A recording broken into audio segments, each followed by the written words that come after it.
Hello.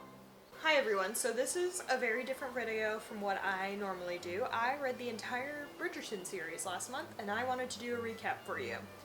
I was planning on getting all 8 of the books in one video and then I got tired. So this is the first half of the series. Let me know what you guys think. Comment down below if you like the video, like it. I'm gonna try and keep this intro brief, but if you're interested in reading these books after I recap their entire plots, go get them from your local library. Do I have anything else to say? No. Let's get started on the video. Hello, welcome to my recap setup. I also turned on the camera and realized there's a glare on both of these. So you're just gonna have to take my word for it, whatever I write up there. So, today I wanted to break down for you all of the Bridgerton books. Not all, maybe I should say, because there's a lot of sequels and prequels and spin-off books and stuff like that. I'm talking about the main 8 storylines, okay? So, all of the kids. So, I am going to do a very basic breakdown. This is for anyone who has seen the show and is deciding whether they want to get into the books, or has heard of the show and is like, I would rather read the books first, you know, like a bunch of stuff like that. Or if you honestly just want an opinion by someone who has read all of the books of which ones you should read, that's what I'm here for. Do you have opinions? She's gonna be talking all the time also because I'm standing, like, this is my front door right here. So she is probably, my cat's probably gonna be yelling to be let out most of the video. Thank you for proving my point. Anyway, welcome to the video. Let's first get into some background of this series. I'm going to give you kind of the major setup, and then I'm going to introduce you to the Bridgerton family and what you kind of need to know about them before you get into this. Now, the book explains all of this. So if you're just like, why do I have to hear it from you? Well, you clicked on this recap video. I'm just trying to recap for you. Let's talk about my setup first. Here's my whiteboard, my little whiteboard that's gonna tell you all of the things. The part you can't see now, the part you currently can't see just says Bridgerton, but this part right here says I have never seen this show before, which is true. So you're getting a perspective from someone who is not, my opinion of the books is not tarnished, for lack of a better word, by the TV series. Now, I say tarnished, but a lot of what I've heard is that the TV show has made the books infinitely better. So, a really good adaptation. Great, I haven't seen it, can't confirm it for you. Anyway, this one up here just says, I've never seen this show before. Right here, it just says Bridgerton, because I thought that would be visible. But honestly, I don't want to close my blinds because the lighting makes me look really good right now. So, what else have we got? What I am planning to do on the door, there will be 2 separate rankings. This is what you need to know. There will be 2 separate rankings. The rankings will be my rating of the books and then my rating of the couples. Because I know a lot of people can, like, a book can be totally ruined by the romantic leads. So, and my ranking of the books versus the couples is different. I am letting you know that right now. That's not what this is right now because we haven't started actually ranking the books yet. Okay, cat's up. She's gonna probably keep screaming unless I'm holding her. My rankings are all gonna be on the door. You're gonna see them pop up as the video progresses, and I actually recap some of these books. Right here, which you may or may not see, I'm gonna zoom in a minute, is the Bridgerton family tree. So we're gonna start there. But first, the big thing you need to know about this book series is it is set in Regency, primarily London, in Regency England, and a little bit of Scotland. But it's Regency time period, so if you're thinking about it, this is primarily when, like, Jane Austen was writing books. In Regency England, the main purpose of a woman, the main goal in life for women, particularly the women in these stories, the main goal for them is to eventually get married. Or the societal expectation and the goal of a lot of them is to get married and have children, okay? So, know that going in. There is societal sexism issues, okay? If you're bothered by that, this is not the series for you. I think Julia Quinn, the author of this series, did a really good job researching the time period. That is what I have to say about that. Let me introduce you to the family. We're doing a nice little sorority squat right now because I didn't prepare a chair or anything like that. Okay, so this is the family tree. The part you cannot see. Edmund, who's the father of the Bridgertons, the previous Viscount. He dies before we even get the chance to meet him. The only part where we're really going to discuss him very thoroughly is in Anthony's story, The Viscount Who Loved Me. So, keep an eye out for him, but he is entirely not really integral to the plot at all. But, Violet Bridgerton. Violet Bridgerton is all of the Bridgertons' mother, obviously. She is the Viscountess until Anthony gets married. Okay, I'm gonna get a chair. Well, you know, actually that kind of works. Okay, so I've sat down now. But anyway, Violet. Violet is the matriarch. Her entire thing is she wants to get all of her children married off, which is great. We love Violet. Actually, she's genuinely one of my favorite characters in this entire series. She has some missteps along the way that we will discuss, but overall, really good mom. She's also very supportive of whoever her children want to marry. Like, she doesn't have a whole lot of strict rules about like, oh, they have to be of this class, or they have to have this title, or stuff like that. The Bridgerton family is a very well-off, highly socially ranked family. I mean, they are Viscounts. Obviously, in the hierarchy of things, you have like kings and queens, and then princes and princesses. Obviously, they're going to be the highest ranked ones. Under that, you have Duke/Duchess, you have Marquess/Marchioness, Marchioness? Marquess and Marchioness. I don't know, I'll put it on the screen so you guys can see it. I don't think that's how it's said, but you know.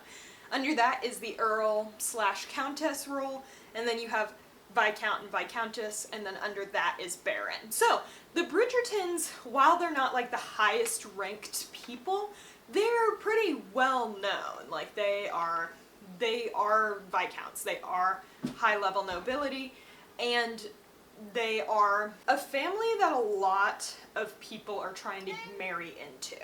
Okay? Particularly people lower class than them. A few of the people do marry up, and you're gonna hear more about them.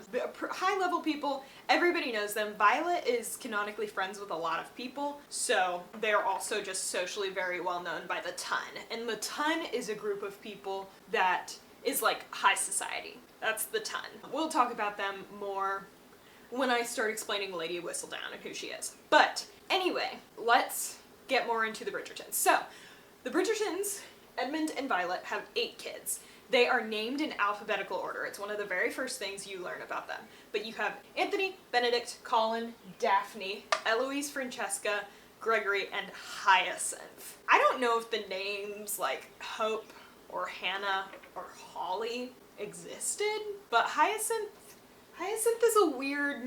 is an odd choice. Like, I'm not gonna question Julia Quinn, because she's clearly made a lot of success off of this series, but, you know. So, you'll learn more about them individually when I start breaking down their books, but let's talk about who is who and what order their books come. So, firstborn, Anthony, or Antony, I think is the British way you pronounce it.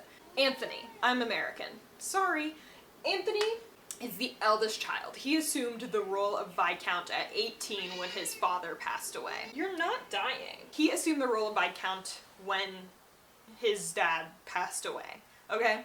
So he's kind of been the head of the family. He's the head of the family pretty much throughout the entire time. Like, Violet is like the hypothetical head of the family. She's like the center of family goings-ons and whatever. But Anthony is like socially the head of the family. Anthony, his book is The Viscount Who Loved Me. It's the second book in the series. Then you have Benedict, the second eldest brother. His book is the third book, An Offer from a Gentleman. I'm going to shut you out. Benedict, second eldest brother, he has the third book, An Offer from a Gentleman. Colin, the third eldest brother. Colin has the fourth book, which is Romancing Mr. Bridgerton. And then we have Daphne. Daphne is the eldest daughter and the fourth born. Her book is The Duke and I, which is the first book of the series, the first one we are going to discuss today. Then you have Eloise. Eloise is the fifth child and also the second eldest girl. Her book is the fifth book, and it's To Sir Philip with Love. And then we're gonna get into Francesca. Francesca's book is When He Was Wicked, sixth book and sixth child, third daughter. 4 girls, 4 boys. We're making sense. Francesca's book is When He Was Wicked. Great. There's like a very small period of time where we go in order. It's like 2 books though. Yeah, so then we get to Gregory. Gregory is the youngest brother, fourth brother, and seventh born. His book is On the Way to the Wedding. Yeah, On the Way to the Wedding, which is the 8th book. And then we have Hyacinth. Hyacinth is the youngest, period, fourth daughter, 8th child. She is a hoot. I'm excited to tell her thing. But her book is It's in His Kiss, which is the 7th book. So that is the very, very little breakdown of who is in the family tree. Now let's go over some other important characters that you're gonna kind of have to know. There are 3 characters / sets of characters that are important. They are recurring. They are people you need to keep an eye on that aren't necessarily love interests. And the rule I've said is they have to span multiple books to get onto this list. There's only 3 people that you need to know, like, pretty much going into this recap. So those 3 groups of people are the Featherington family. So the Featherington family is Portia Featherington is the mom. She has 4 daughters. She has Prudence, Philippa, Penelope, and Felicity. Penelope is Eloise's age, and she becomes really good friends with Eloise later on in the series.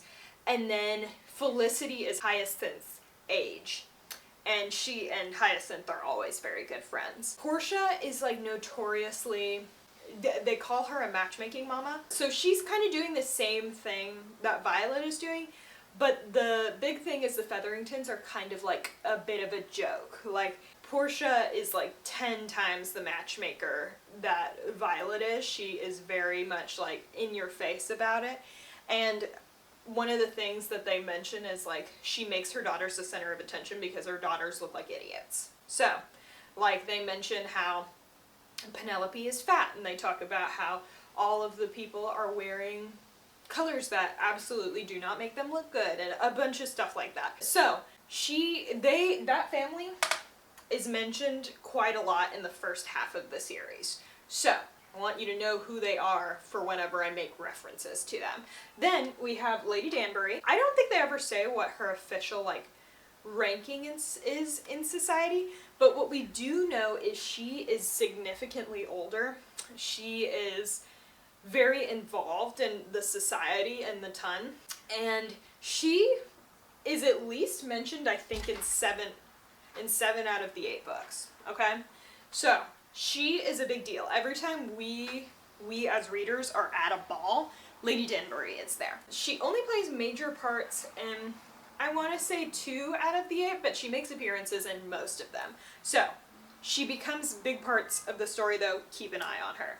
And then, of course, we have Lady Whistledown. I just wrote Whistledown here, but we have Lady Whistledown. So, Lady Whistledown was created by Julia Quinn as a way that she could provide exposition without it seeming too awkward. It's actually very smart. Whistledown is a gossip columnist, but Whistledown is obviously not her real name. No one knows who Lady Whistledown actually is, okay? So, that is like a big part of the story. Whistledown is clearly in on everything. She's clearly a part of high society because all of her writings detail high society, and she like knows what's going on, and everyone knows she knows what's going on, but no one knows who she is. So Whistledown is pretty heavily involved. Like, in the first 4 books, the chapters start with like an excerpt from her society papers. So, and they're like, I think they say the papers come out twice a week or something. But yeah, so Whistledown is a huge part of the writing that I can't go over very much because she's very much a presence in the text. So you see her a lot more in the text more than she appears in the plot. So, yeah, that is what I have for you on these extra characters. So, now we are going to get into the first book of the series, which is The Duke and I. Let's introduce our key players. The key players are just people who kind of like incite events. Oh shoot, Violet should be up here, hold on. Let's stop. This is the first book of the series. It's The Duke and I. It's Daphne's story. This story takes place in 1813, okay? Every book starts with a prologue. Most of the prologues kind of explain the events of the love interest and kind of set up who the love interest is. Not always, but specifically this one. The love interest is Simon. Simon Bassett He's the Duke of Hastings. Remember how I told you dukes rank higher than viscounts? Keep that in mind. So, Simon Basset is the love interest we are talking about here. The prologue details his birth and childhood. So, when he is born, his mother dies. As they do in these time periods, you know, medicine isn't what it is now. So, Simon's mother dies. The Duke, his father, didn't particularly care for his wife that much. Like, they were homies, and he was, like, sad to see her go, but they weren't, like, a love match. You remember love match, because that's, like, a big thing. Anyway, he's born under those circumstances. He is the Duke's only son, okay? She dies after giving birth to him. So he goes on and grows up. He spends most of his time raised by nurses. He does not talk for the first several years of his life. Like, just does not say anything. And they start getting concerned about it, and then when he finally does talk, they find that he has a pretty severe stutter. So, the Duke doesn't disown him, like, he's still his child, but he's immediately like, get this child away from me. He's an idiot, okay? A lot of ableism is going on here. Like, because his son stutters, he's like, oh, my son's an idiot, I don't want anything to do with him. So, Simon grows up and has, like, a lot of issues between him definitely having a severe stutter that he had to, like, grow out of, and his dad essentially being like, oh, I hate you because you have a stutter. Yeah, that affects a lot of the events in this story. He grows up and he has, like, severe daddy issues. I think 4 out of the 8 male love interests, whether they're Bridgerton or not, have severe daddy issues. That's a reoccurring thing with Julia Quinn, okay? I don't know why she likes writing daddy issues. Maybe it just made the most sense for the story that all of them had daddy issues, but, like, 4 of the... Shush! I'm going to shut you in the other room. But yeah, so he has a whole lot of issues about that. So, he grows up, he gets moving. He studies at Oxford with Anthony, okay? So they, even though they don't really show it in this book or any other book, they're like longtime friends. That's how Simon and Daphne get introduced to each other, is through Anthony, okay? So, I'm going to be referring to my phone because I took notes while I was reading this. So, then we get to Daphne. Daphne is on her 2nd or 3rd season on the Marriage Mart. And the Marriage Mart is essentially, hey, we are eligible to marry. Let's go to a bunch of balls and a bunch of parties and stuff like that and find someone who we can marry, okay? So Daphne is on her 2nd or 3rd season. Not because she's not, like, pretty or likable or anything, but everyone kind of describes her as nice. Like, she is the nice sister. She is so nice that men view her as a friend instead of, like, a potential marriage candidate. Never have I behaved nicely to a man where he hasn't interpreted that as romantic feelings, but I digress. I guess she's just the opposite. Anyway, she is on the Marriage Mart. She is available. Most guys have been like, we don't really want to propose to her because she's our friend. Okay, great. So, then we get to Nigel. Nigel Burbrook is his name. Nigel is an available candidate for marriage. He is notoriously very nice, but he is well known for being stupid. He is a big dum-dum. On a night where they are at a ball, Nigel approaches, I'm going to kick you out. Please, shut up. Okay. Well, you're getting held like this. Okay, so, Nigel is another romance candidate, okay?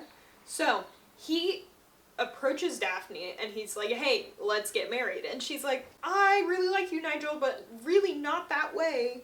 I'm sorry. And he's like, he's a little bit drunk, I believe, at this party.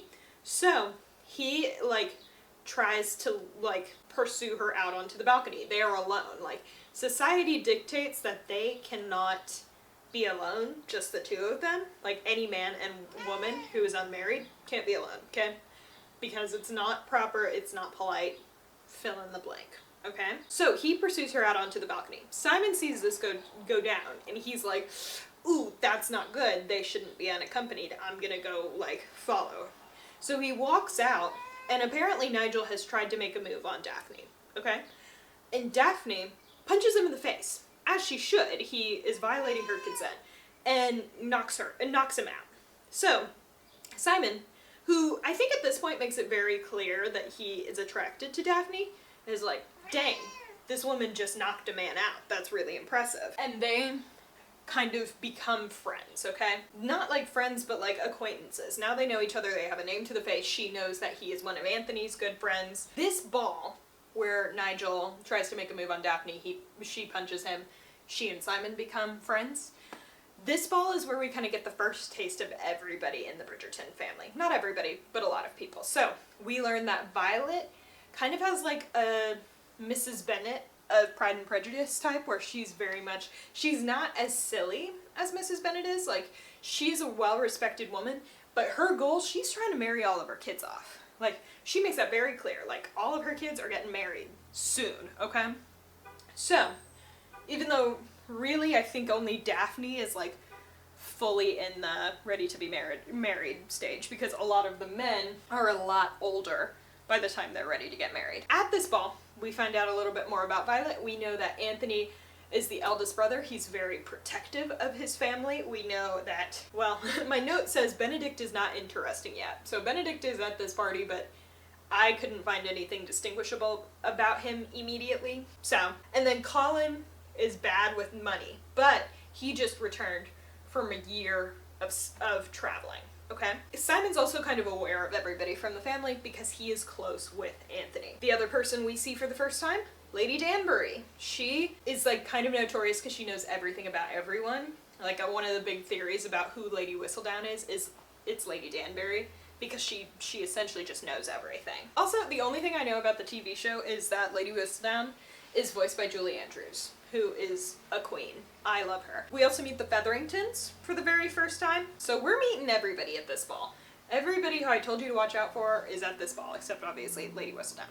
So Simon makes it very clear, because after he and Daphne kind of become friends, she's like, okay, so like, you're available, what are you doing? And he's like, oh, I don't want to get married. And it's pretty much because he doesn't want to have kids, because he had such a bad experience with his own father. His own father, the Duke. He is pretty much like, I don't want to get married. No thank you. Like, one of the very first things he says to her is like, absolutely not. He does approach her with this kind of idea.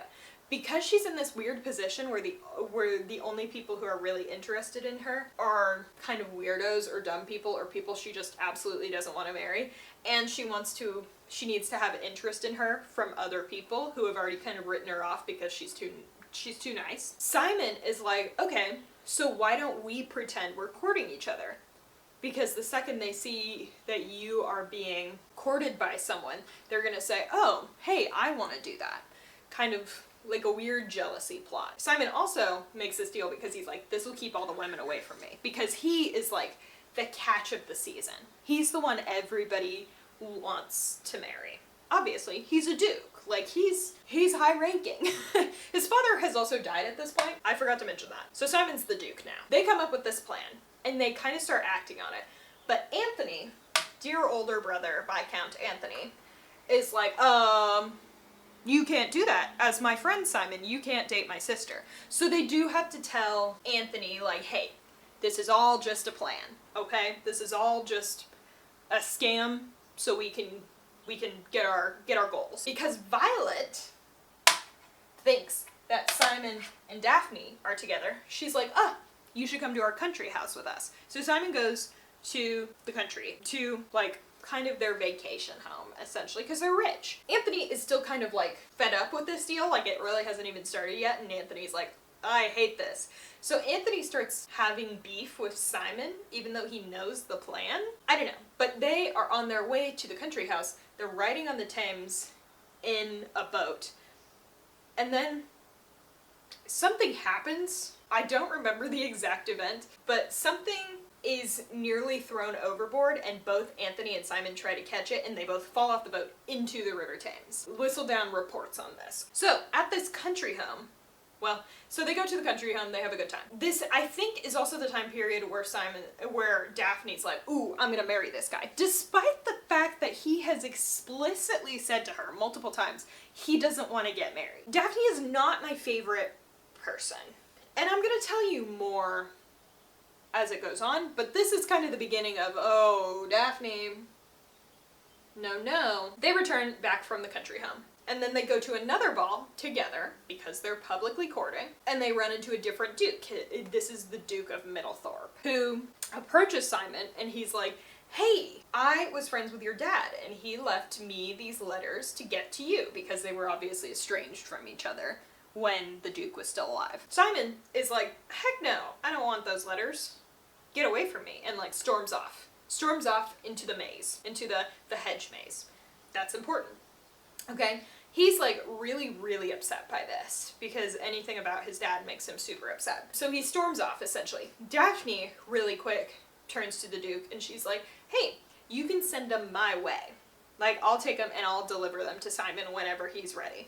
Which the Duke does, okay? So, Daphne goes after him into the hedge maze. They go in there and he's really mad and tensions are running high and he feels very passionate about this or whatever.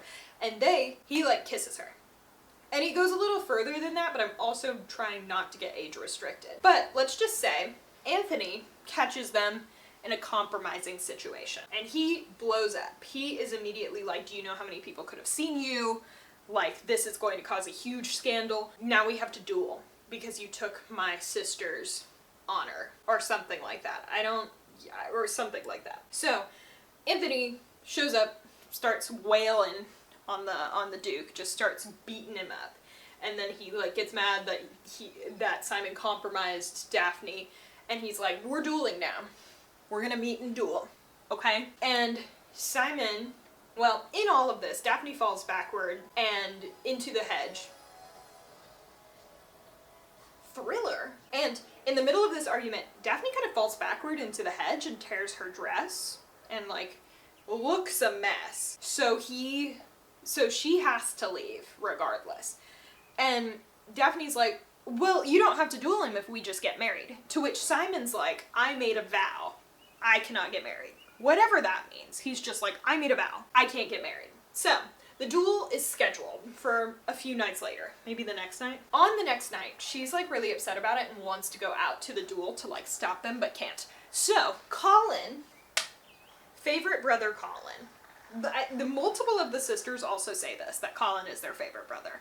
Actually, multiple of the siblings say that Colin is the favorite brother. So, Colin is like, hey, I just want you to know that one of my friends at this ball saw you guys walk off together. And he like names a specific person as like, hey, this person saw you guys walk off together. A duel is kind of not the option if you want to save your guys' reputation. So, Daphne is like, do you know where this duel is? And Colin is like, yes, I do know where this duel is. So, Colin takes Daphne to the dueling place. They ride together on horses. Also, Colin is definitely on the board for that event alone. But he's probably going to be on the board for multiple of these books because he is the favorite brother. After Colin and Daphne get to the dueling place, Benedict is Anthony's second. And Daphne shows up and she's like, knock it off. You guys can't duel. And Anthony and Simon are both like, why? So Daphne is like, well, Simon can't. Bam! And punches him in the face so hard that his eye swells up. Like he gets a severe black eye and it's swollen, so he can't see out of one of his eyes. So, after she punches him, she's like, let me talk to you for a minute, and takes him to the side. After she punches him, is like, let me take you to the side real quick. And when she takes him to the side, she's like, hey, a bunch of people saw us go into this maze. Despite the fact that she only knows one person. And I think in the book she's literally like, I know I was exaggerating the truth a little bit, but I didn't care. Or I guess it's in third person. So Daphne knew she was exaggerating the truth. So she straight up like lies to him and is like, hey, a bunch of people saw us. Our entire reputations are going to be ruined unless we get married. And so he's like, all right, I will marry you to save your reputation, but I can't have kids. He's like, that's a thing, like, I can't give you kids. That's why I didn't want to marry. And she is pretty bummed out by that, but she's also like, by this point, she's like, well, I know I have a pretty huge crush on Simon, so like, if it's just Simon and I, that's not terrible. Yeah, so she just lied to him and was like, my reputation is over unless you marry me, and kind of coerces him into marrying her. Which isn't great. It gets worse though. They get married, go go do their thing. It's like a big event that like Daphne bagged the Duke of Hastings. Now she is the Duchess of Hastings, okay? Here's the part where it's going to get difficult to age restrict. They go to his like childhood home in the countryside and they are getting frisky, okay? Before their wedding night, this is Violet's one fault in the entire series. I love Violet. She's my favorite. I almost whacked myself in the eye with this. Her one shortcoming is she does not want to have the sex talk with her children. I'm trying to figure out how to say this so I don't get age restricted. I'm sorry. She doesn't explain anything to Daphne. She's just kind of like, good luck. So, when Daphne and Simon are doing the hanky-panky later on, he is not doing the part that results in a child. I hope that's clear enough that you know. Daphne, after a bit of time, kind of picks up on it. And she's like, I wonder why he's not doing, like, why he's removing himself from this every single time we do the hanky-panky. So, she figures it out. And she's like, hey, Simon, what? Like, she confronts him about it. She's like, hey, I know what you're doing. Is this a situation of you can't or you won't have children? And he's pretty much like, oh, I can't because I won't. Like, I made a vow to myself. That's the vow he was talking about. I made a vow to myself that I didn't want children. Like, my childhood really affected me and I don't want to do the same thing to my kids. He, like, makes that very clear. She's very upset with him about this because he did lie to her. Like, regardless of his reasons and regardless of how she is reacting to these reasons, because let's be clear, she is not behaving very well. It gets worse. Like, regardless of that, he should have communicated that early on. Like, I think him saying that originally might have caused her to back off. I don't know. She's not very good with boundaries, as we are about to find out. So they have a big fight about this, and then they're back to hanky-pankying. She is on top, and she refuses to get off of him. She essays him. Let's be very clear. What that is essay. She essays him. It is what it is, and he is really upset by that. He is legitimately traumatized by that. So, he immediately leaves the house, flees. As he should. After that, I think 2 months passes. He runs away for 2 months. He's got like 1 billion properties, so he's somewhere at one of those properties. He also has a property in London, which Daphne returns to. So, she is there, and she is just by herself. It looks suspicious. And Anthony comes and tells her that, like, hey, it looks really suspicious that your husband hasn't been here for the 2 months that you've been here. And she's like, oh, he's just managing his properties. And Anthony's like, I don't really care what he's doing. You two should be, like, together. And so she is like, okay, here's what really happened. Like, here's what happened. Well, she doesn't say, like, here's what really happened, but she's essentially just like, here's the facts. He is somewhere. You need to go find him to give him this letter because I think I'm pregnant. Because she missed a month. Anthony goes and finds Simon at one of his places. And he's like, dude, you can't abandon your wife. And he's like, well, I did. And then Anthony gives Daphne's letter to Simon. And Simon, like, reads, like, her letter that's essentially like, hey, I think I'm pregnant. Do with that what you will. I think you should come back home. And he's like, oh man, my entire perspective has changed now that my wife might have a child. I have to go see her. And I think that's the moment where he's like, now I know I'm in love with my wife. Oh, okay. He returns to London and he stops by his house because he thinks Daphne is there. And Daphne is not there. Daphne is out for a ride on horseback. This is Regency time period. They think a woman riding a horse is going to, like, cause a potential miscarriage. So he goes to find her. She's riding a horse and he surprises her and she falls off the horse. And he's like, oh my gosh, like, have you seriously hurt yourself? Like, is the baby okay? A bunch of stuff. And she's like, I thought I was pregnant, turns out I wasn't. So that's fine. And she is upset about it. Maybe I shouldn't phrase it that way. She is upset that she did not get pregnant. He is really mad at her because she was writing when they thought she was pregnant, but she was like, I actually wasn't pregnant. I thought I was, but I wasn't. So I can't call this a lie from Daphne. I'm glad she didn't do it intentionally. Doesn't make her a better person, but you know. Also, let's go back a little bit. During the initial fight where he's like, I can't have kids because I won't have kids. She essentially is like, he's like, because of my dad. And she's like, literally everything you do is for your dad. Literally everything you do. And he's like, no, I don't think about him when I'm with you. And she's like, clearly you do, because you don't want to get me pregnant. In this fight, she like lays it all out for him. Like, hey, your daddy issues are severely affecting everything. After she falls off the horse, after he's returned, he realizes, okay, maybe she's right. Like, I need to stop living for my father. I need to stop doing this. That's also the time period where he's like, I love her. Woo! Yeah, so they are in love. And they live happily ever after. And they have like 5 kids. My versions had the second epilogue, which she wrote like 10 years after she finished the series. 5 children together. And then years down the road, Daphne's like, hey, I have those letters from your dad, the Duke. And they read them. And it's nothing important. It's just like, hey, when you're the Duke, this is your reminder to do this thing. So it really wasn't that big of a deal. And Simon's like, oh, I'm glad I stopped living my life for my dad. And the end. So, let's get into the official ranking.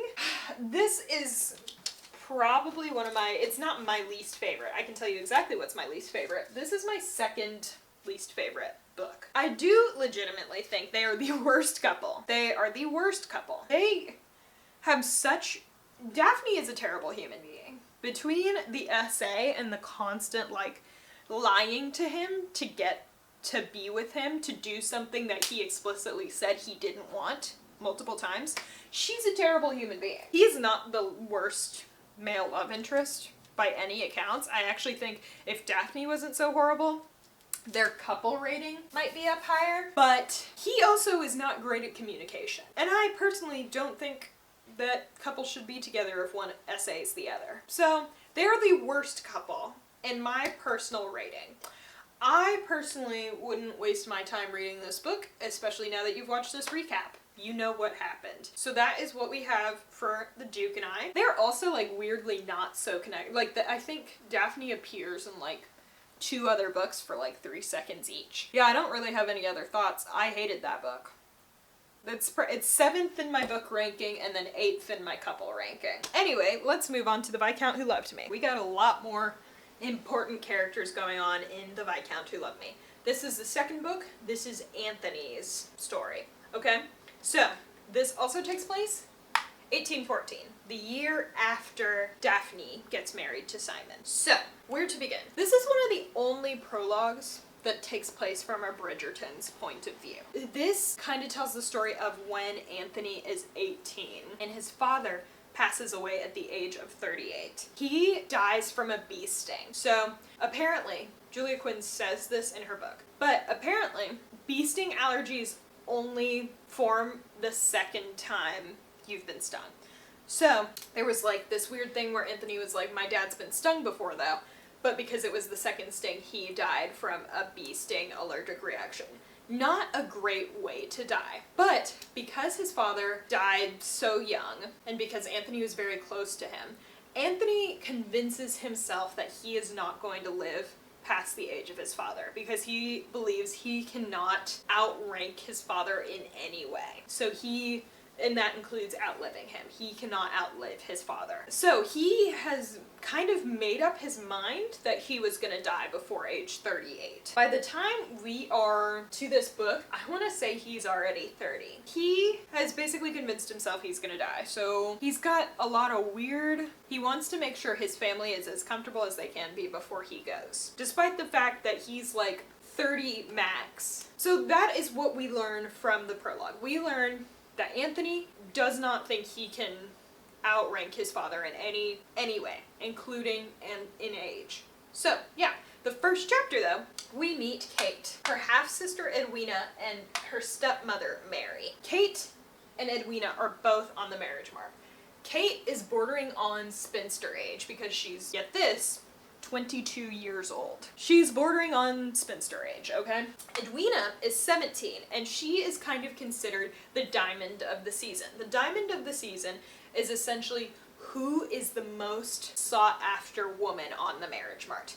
And Edwina is young and beautiful, and she essentially makes a public announcement to the ton that if people want to marry her, they have to get Kate's approval. So that becomes kind of like a weird thing. No one does that with their sister. Obviously they do that with their dad, but Kate and Edwina don't have a dad. Surprise, another dead dad. So Edwina is pretty clearly like, you're not marrying me unless Kate approves of you. At the same time, Anthony, who is considered a rake, which is essentially a slutty man. He's known for pursuing a lot of women, but he's not at the age where he's like, I should probably settle down. And then he turns to Benedict and Colin, and he's like, hey, who's the diamond of the season? And they're like, Edwina Sheffield. And he's like, cool, I'll marry her. Like, that's literally the sequence of events, is he goes, who's the best girl? They say, Edwina. He goes, cool, I'm marrying her. Okay?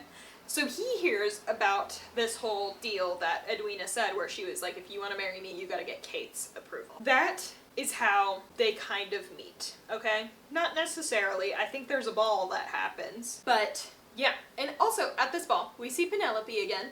Kate and Penelope are actually buddies.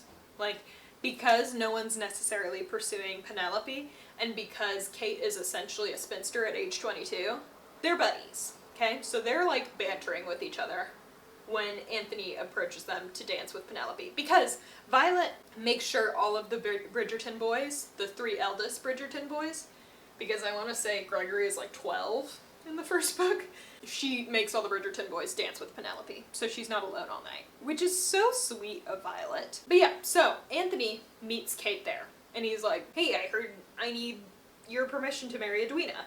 And they kind of banter. Kate is very witty and also very honest with Anthony, which a lot of people aren't necessarily with him because he is a Viscount. But the following day, after the ball, Anthony goes to the Sheffield house, Kate's family, Sheffields, and like knocks on the door, and she's like, hey, if you wanted to see Edwina, she's out right now. And he's like, actually, I wanted to go on a walk with you. And she's like, okay. And so they go on a walk with her dog, Newton. Newton is a corgi, and he's fat. That's what we know about Newton. He's also a little rowdy. But yes, Newton is Kate's dog. So they go on a walk in the park with Newton. And at some point in the walk, while they're talking to each other, Kate is not a huge fan of Anthony because she knows his reputation. He's got a reputation for being a rake. Whistledown writes about him being a rake. So she's not a huge fan of him in that sense. But as they're walking, Newton gets off his leash and starts running, just sprinting. So Kate and Anthony kind of have to look like fools while they're chasing this fat corgi around, like fully sprinting after them. And that's one of the things that Anthony is like impressed by about Kate, is when she starts running, he's like, that's totally not proper, but I do appreciate that she's like actually just running after him. She doesn't care about social decorum. He takes off running, and apparently Edwina is in the park, okay? While she was out, she was in the park. Newton starts sprinting towards her and basically shoves her into the lake, to which Anthony, like, helps pull her out or whatever. But that makes her sick, okay? This is important.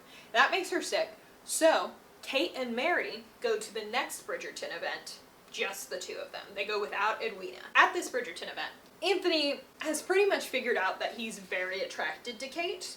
Like, he doesn't necessarily want to marry her, he's just very, very attracted to her. And attempts to distract himself by wooing a mistress at this big Bridgerton event. She's an opera singer called Maria. In the meantime, while he's trying to woo this woman, Kate is snooping around Anthony's office because she wants to know kind of what this guy's deal is. She still doesn't trust him at all. She doesn't think he's a good match for Edwina as a human being, but she is also like, he is also a Viscount. Like, that would help our family out since we have no form of income because there are no men in our family. Anyway, she's snooping around Anthony's office, like the head office of the Bridgerton estate. Anthony comes in while he's making out with this opera singer Maria, and she like hides under his desk. Okay? She doesn't know what to do. She is trapped in this place where two people are now making out. He walks over to make him and his mistress a drink and like turns around, like let's say the bar cart is right here and the desk is right, like the back of the desk is right here. So he's making her a drink and he turns around and there's Kate. So he comes up with like an excuse and he's like, just kidding, Maria. and kicks her out. And then he's like, what were you doing snooping in my stuff? And she doesn't really have an answer for him. She's also kind of in there because she doesn't really want to be at the party. So killing two birds with one stone. But regardless, she doesn't really have a good answer for him. So he does probably the most obscure thing he could do and kisses her. Because he's like taunting her or whatever and like trying to distract her and trying to get her on his side, which doesn't make sense to me because if someone were trying to woo my sister and then kissed me to get my approval to consent to him marrying my sister, that's a weird thing to do, Anthony. Like that's an odd choice. I know you're a rake, but like that's a weird thing to do. He tries to taunt her, so she goes back out to the party after they kiss. And Anthony is already very aware that he's attracted to Kate, so also another reason why I'm like, why did you do that, bud? She goes back out to the party, and Violet, who is a matchmaking genius as far as I'm concerned, Violet approaches Mary and Kate and is like, hey, you guys should come to our country home, because she knows Anthony is trying to woo Edwina.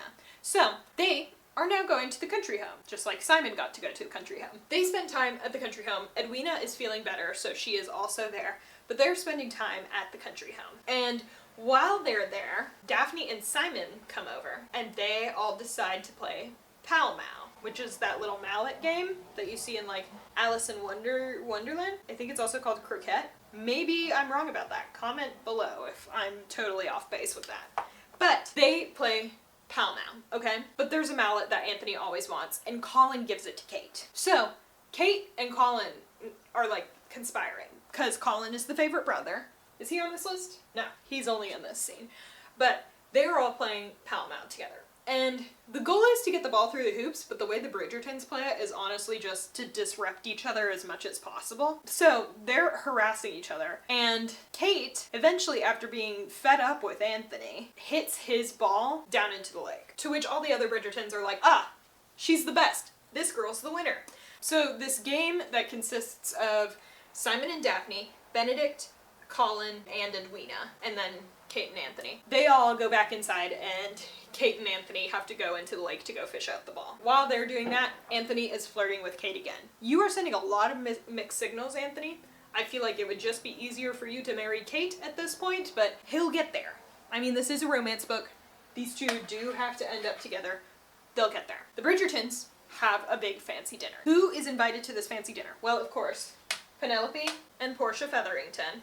I think actually all the Featheringtons are there. Also, I forgot to mention, Nigel Verbrook, the one who tried to kiss Daphne in the first book, married, I think, Prudence Featherington. That's a cute little thing. Featherington family is there. And then there's also, I can't remember her maiden name, but there's Cressida.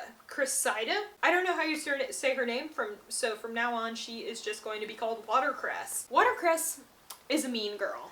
She's like notoriously, she's very pretty, she's like tall and beautiful, but she's mean. Like she is Penelope's bully. While Kate and Penelope are hanging out, because remember, those two are buddies, while they're hanging out at this dinner, Watercress is being horrible to Penelope. She's being so mean. And Anthony swoops in, and Watercress is like, ooh, he's gonna escort me to dinner.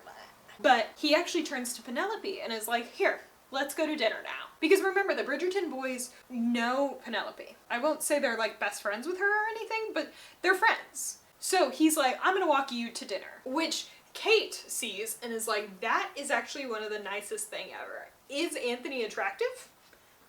Looks like it. So she starts to develop an attraction towards Anthony because he is secretly a nice guy.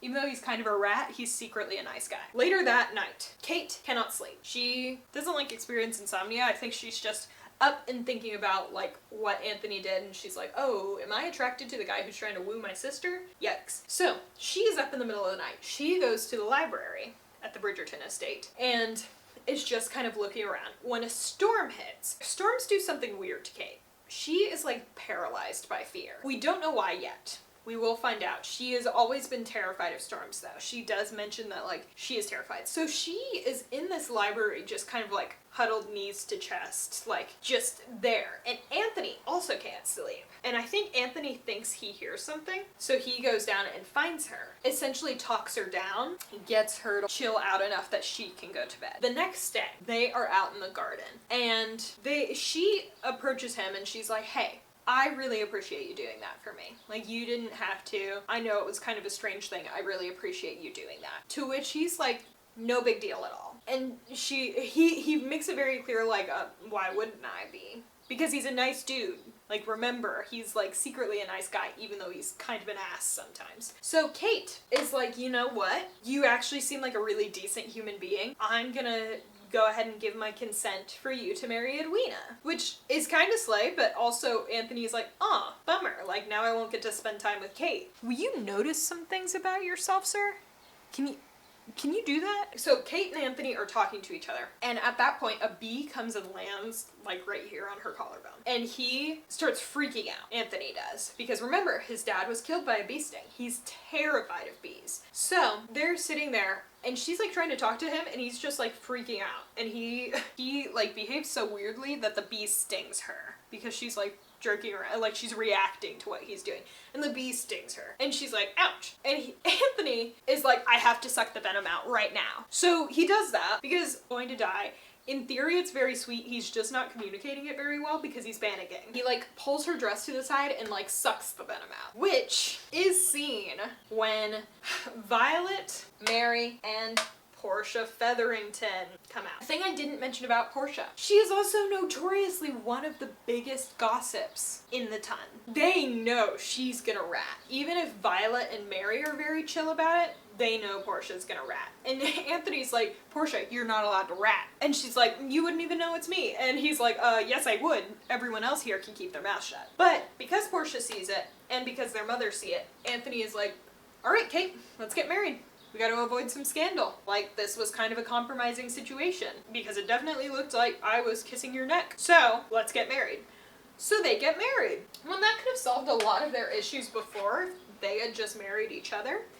But I know Anthony was just trying to prove a point and trying to be like, I can bag the hottest girl. Also, after he proposes to her, they like walk off together and then they have a little make out where Anthony's like super happy to get to do that. Anyway, so they get married. They do the wedding night stuff. Don't forget, this is an adult romance novel. There's a lot of scenes in every book. And when they're doing that, Anthony tells Kate that she's like super beautiful. And she, as a near spinster at the age of 22, is like, I'm not beautiful, like, you don't have to say that. And Anthony makes it very clear, like, no, I am super attracted to you. He makes that very, very clear to her. So it's not a declaration of love, but it is a declaration of attraction. Well, he also specifically says he's been attracted to her since he met her. Let's also be clear about that. He has thought Kate has been attractive the entire time.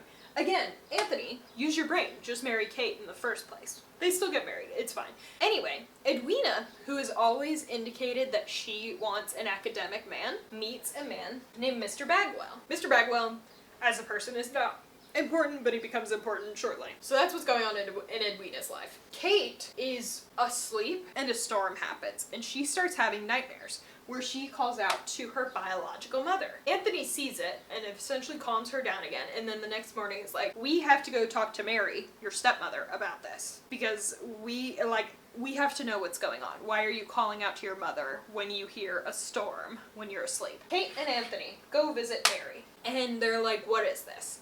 And essentially, Mary tells the story about how when Kate was like 7-ish, Kate doesn't really remember this, but when Kate was like 7-ish, her mother died. She died from an illness, but she died during a storm, and her body was essentially taken away during a storm.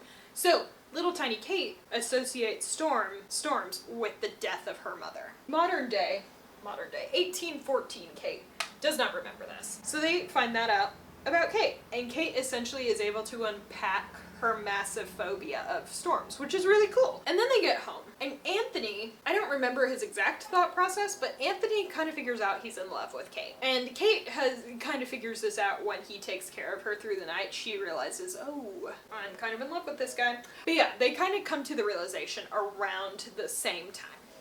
And Anthony figures out he's in love with Kate and is immediately like, nope, and runs off to his mom's house. Freak. Okay. He doesn't know what to do with that. And that all kind of comes back around to his father and how he doesn't think he's gonna outlive his father, and then it makes him feel very weird to be in love with the person that he married because he wanted to be able to die in his mid-30s and not be like so concerned about his spouse. It's a weird thought process, but we'll go with it, Anthony. Yeah, he's at the Bridgerton house.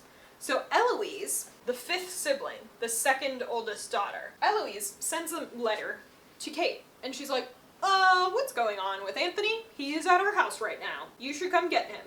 So Kate goes and visits Anthony, and Anthony's like, go away. To which Kate is like, okay, fine. Like, she puts up a fight, but she's like, whatever, dude. Like, get over yourself. Which is kind of cool. And then, later that day, Anthony is having a conversation with Benedict and Colin, who are not up on this board because I felt like there were too many people up on this board. He's talking with Benedict and Colin, and they're just like having food together or whatever. And he's like, what am I supposed to do now that I'm in love with my wife? And they're like, you're an idiot. Go see her, because she's your wife, who you're in love with. And he's like, oh my gosh, you're so right. And he like runs out to go find Kate. Like, that's literally how the conversation goes. Okay, Anthony. He runs out to find her, and then finds out from their house staff that Kate went out for a carriage ride with Edwina and Mr. Bagwell. And Newton. Newton's also there. So he runs to the park to go catch the carriage when he sees that the carriage is in the process of crashing. So he freaks out because he thinks Kate's dead and runs up, and Edwina and Newton and Mr. Bagwell are all fine, and Kate just has a broken leg. But when he thinks that Kate might die, he's like, she's the one person who makes living long seem worth it. Which is actually super romantic. When she's fine and her leg is just broken, he's like, by the way, I'm declaring my love to you. I am in love with you. Please don't die on me. And she's like, I wasn't gonna die, but I love you too. She is now the Viscountess. They have 3 kids, and kind of their entire marriage is just built on being menaces to each other and being just happy to tease each other, and her bringing honesty into his life.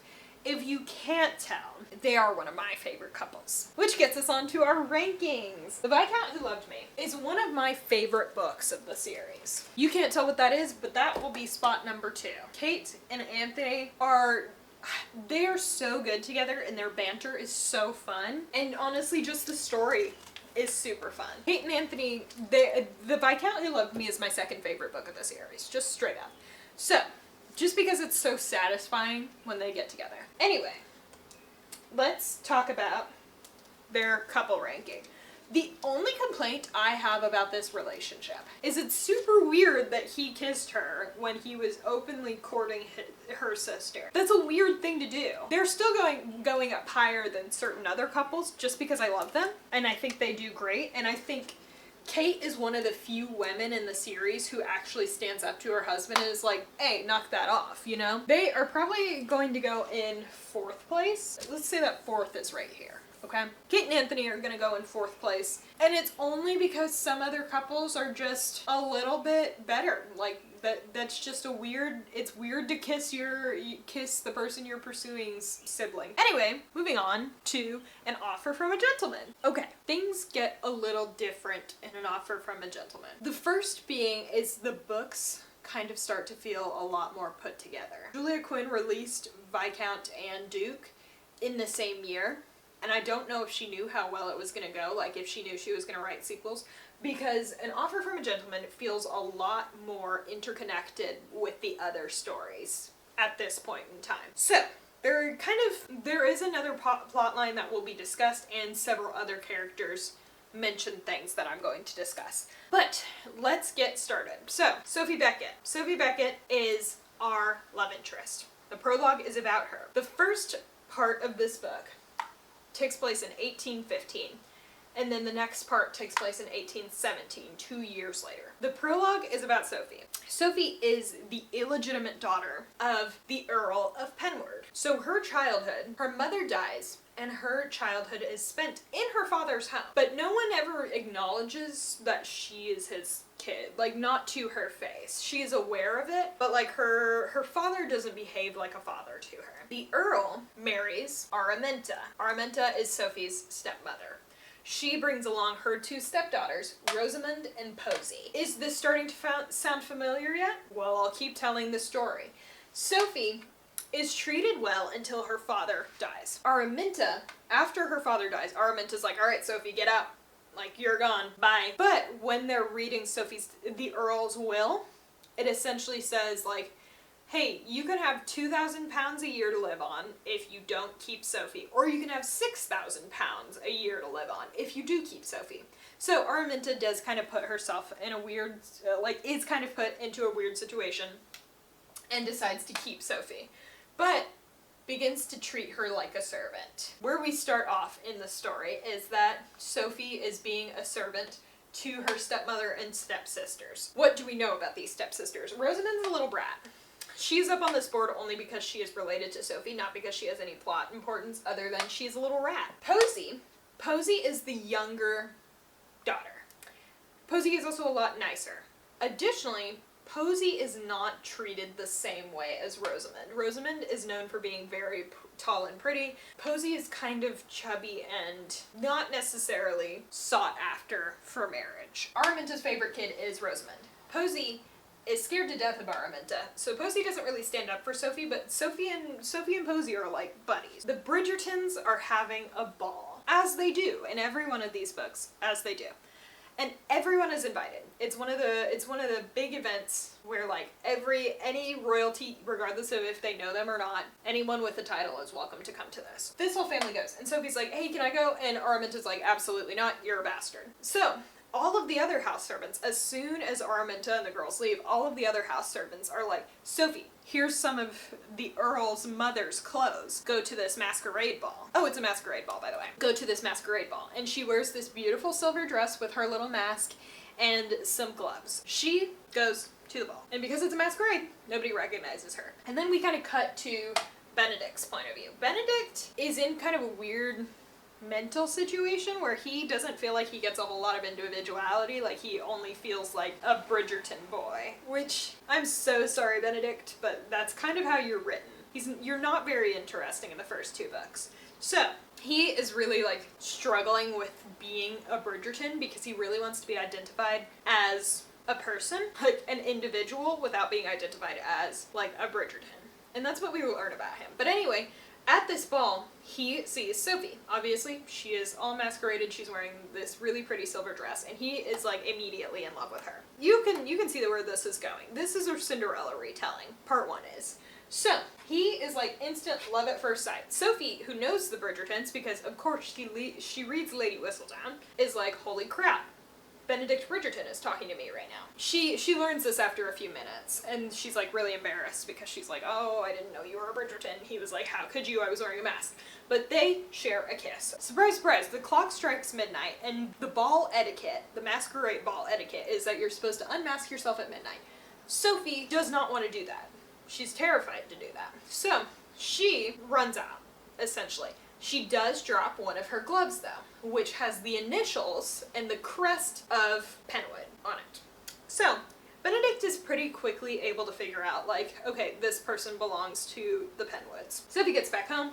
She starts being a servant for her stepmother and stepsisters and all of that stuff. The next day, Benedict shows up, and Benedict is like, hey, I found this glove at the party. Is this any of yours? But he kind of knows pretty quickly that it's not theirs because they don't look like her. And he's like, do you have any other daughters? And Araminta's like, no. So he leaves. Araminta very quickly figures out what has happened and finds out that Sophie went to the ball. And she finds a pair of her shoes that have scuffs on them because Sophie wore them to the ball, because Sophie doesn't have any fancy clothes. So she sticks Sophie in, like, locks her in her shoe closet and is like, polish all these shoes. Also, you're getting kicked out in the morning. And Sophie's like, what?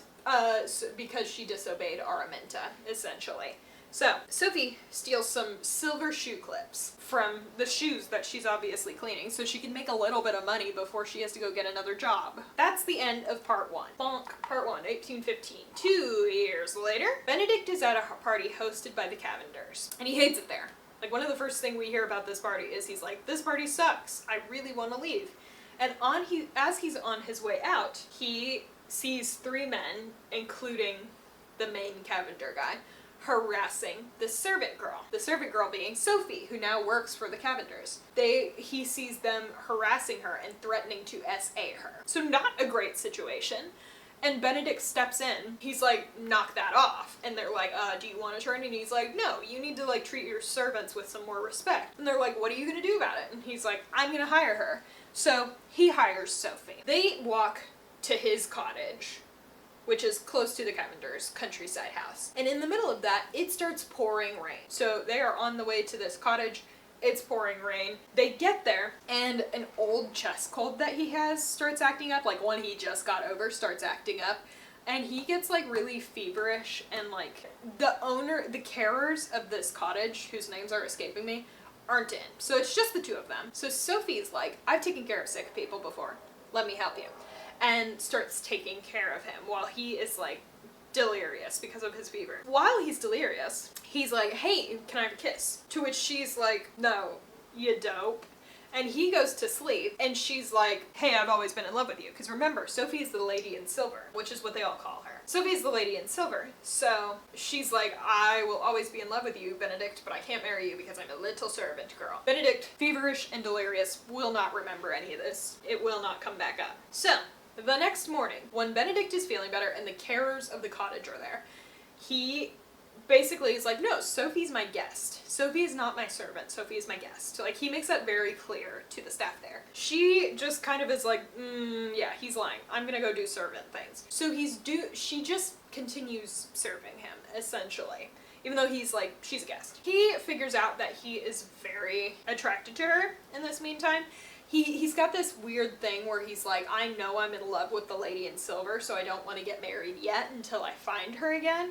But Sophie is really hot. I'm very attracted to her. So he's like, I gotta calm down. I'm gonna go for a cold swim in the lake. So he's doing that. Sophie is kind of wandering around because there's not enough for a servant to do when there's two other caretakers of the house. And so she's like, just kind of wandering around looking at the property. And she sees Benedict having this cold swim. He is in the nude, let's be clear. So she's a little horny. So she's watching him, and he catches her watching him. And he is like, get over here. And so she gets over there, and they kiss. Because, once again, they're both pretty dang attracted to each other. And after they have a little makeout sesh, he's like, hey, you don't have to be my servant if you be my mistress instead. Remember, Sophie's a bastard.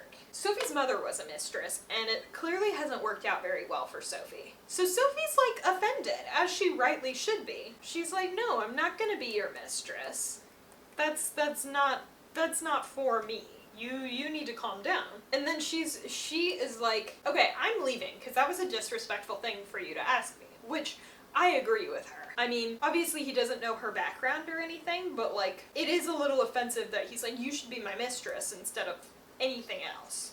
So she's like, okay, I'm leaving now because that was rude. And he's like, you can't leave. And she's like, what do you mean? And he's like, I won't let you leave. You can be a servant though. Like, if you don't want to be my mistress, you're still okay to be a servant. And she's like, I don't want to do that. And he's like, okay, then I'll report you from stealing from me. Huh? We jumped a lot of steps for him to go be my mistress up to I'm gonna blackmail you into working for me. What the heck is going on? So essentially he's like, I'm gonna report you from stealing from me. So she has no choice. She has to stay here. Which, Benedict, ew. Like, don't try to turn your employee into your mistress and then be like, oh, but you can't not be my employee. What? The big HR, just so you know, he's gonna go pretty low. This couple's gonna go pretty low on the couple list just because of that HR problem. She is like, okay, I guess I have no other option, so I guess I'll go with you. So she is like, I don't really want to work with you though, to Benedict. And he's like, okay, that's fine. You can be my mother's handmaid. One just left her employ. She becomes Violet's lady's maid and goes and lives in the main Bridgerton house. Benedict is still not letting up though. Like, he's still pursuing her. So he is still like actively going after Sophie, and eventually she is just like, knock that off. Like, she gets really mad at him, as she should. And so she runs out into the street. Is so mad, she's like, I gotta leave the house. Runs out into the street. When she is out in the street, she sees Araminta, Rosamond, and Posey getting into a carriage. And obviously she has a traumatic response because Araminta abused her for years. And she's kind of like frozen. And Benedict comes and finds her and is like, come back to my house. Like, we'll get off this street, because Araminta and Violet live on the same street. So he's like, come to my house. They go over to his house and they have hanky-panky. They do the hanky-panky, and this is all a consensual sequence, by the way. Even though Sophie's really mad about the idea of being a mistress, this is all like a consensual situation. They do their thing together, you know? So, after they're done, Sophie is very openly like, you know, I love you, but I really, like, I cannot morally do this mistress thing. She has far better communication skills than Mr. Simon over here. Because she actually openly is very clearly like, I can't do this and here is why. Benedict is like, well, I can't marry you because you're a servant. Because we're still in Regency England. So there is still like a social hierarchy that's going on. Even though Violet has said, I think, definitely in Viscount, maybe in this book at this point, Violet has very openly told her children, like, I don't care who you marry. If you are happy and in love, I don't care. So, it's interesting that Benedict's like, well, I can't marry you because you're a servant, because Violet has never, like, set that precedent for them, even though there's, like, societal expectations. So, I don't know. Not necessarily heartbroken. They're kind of both in a weird place where they're like really bummed that they can't be together. Because the only way they could be together would be the mistress situation, and Sophie just morally can't do that.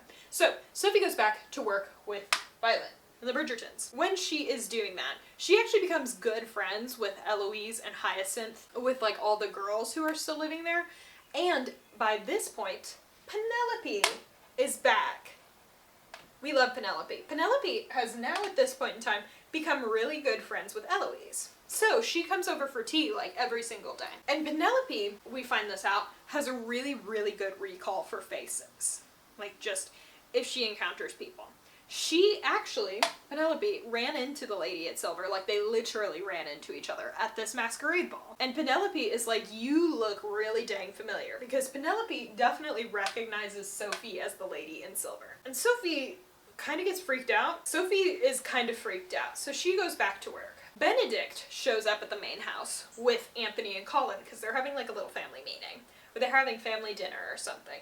But they are showing up to the house and they are just talking about things. They're kind of teasing Colin for not being married yet. And Colin, who's right here, bonk, Colin is like getting fed up with them because his older brothers are ragging on him. And as Penelope is leaving, they are teasing him about Penelope and telling him he should marry Penelope, because once again, Penelope is a joke character. When as Penelope is stepping out of the door, Colin's like, nothing could make me marry Penelope. This is where we're going to tie into the next book, okay? That's why this one feels so much more interconnected than the last two. So, Penelope hears him do that because she's literally walking out of the house as he does it. And Penelope is like, my feelings aren't hurt by you saying that. It's really embarrassing because it's set in the middle of the street, but Penelope's like, you owe me nothing, Colin. Benedict's not going to be offended if I say I won't ever marry Benedict. And Benedict's like, yeah, you're right. So she's like, I'm gonna walk home now. And Anthony's like, I'm gonna walk with you because you need to be escorted home, which is very kind of him.